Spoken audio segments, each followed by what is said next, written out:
آپ بھی اس طریقے سے کریں. دعا کی قبولیت اور اس کا واقع ہونا میں کیا فرق ہوگا؟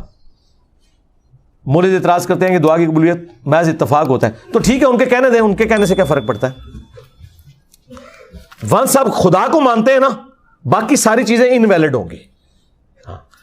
ہم نے کب کلیم کیا ہے کہ اللہ کی جو روحانی دنیا ہے، تکوینی امور ہے، ان کا ہمارے پاس کوئی ڈیٹا ریگولر آتا ہے؟ یہ ہم نے کہیں کلیم کیا ہے؟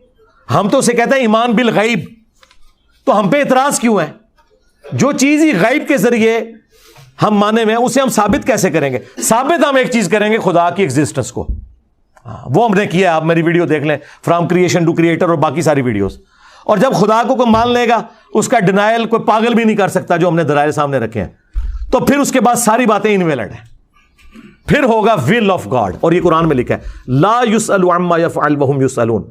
اللہ کو کوئی نہیں پوچھ سکتا کہ اس نے یہ کام کیوں کیا، اللہ ہر ایک کو پوچھ سکتا ہے.